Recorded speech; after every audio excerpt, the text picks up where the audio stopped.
Le diable soumet Jésus à l'examen. Il le teste, le soumet à l'épreuve. Si tu es le Fils de Dieu. Voilà l'attaque. A priori, rien de méchant et à vrai dire, tout est normal. Jésus, le Verbe de Dieu, doit révéler le Père. Le dire en se dévoilant son Fils. C'est sa mission. Alors d'où vient le problème?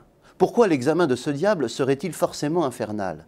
D'autant que la tentation, au sens littéral de test, éprouve pour prouver la valeur.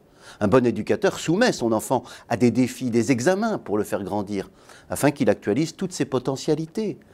Les efforts de carême participent de ce but, devenir un peu plus fils de Dieu, grâce à certains défis.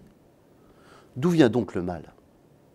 C'est que le diable flatte en Jésus la facilité, changer des pierres en pain, tel un magicien, tomber dans le vide, transporté par des anges, tel un homme libéré de la pesanteur du corps, soumettre son entourage aussi facilement qu'une toute-puissance qui n'admettrait aucun retard.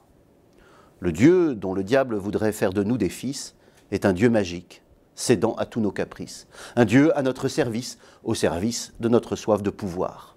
Jouir quand j'en ai envie, franchir sans crainte toutes les limites, être au-dessus des lois sans peur des conséquences, et exercer sur les autres emprise, pouvoir et séduction, pour s'enivrer finalement de son beau et gros moi sacré. Avouons-le, un tel homme deviendrait vite pour les autres un enfer. De ce moi infernal et enflé, Jésus veut nous délivrer, sans leçon, en nous montrant l'exemple. Accepter de ne pas mettre Dieu à l'épreuve, consentir à sa vulnérabilité, lâcher tout désir d'emprise sur autrui. Accepter au fond d'être un homme, tout simplement.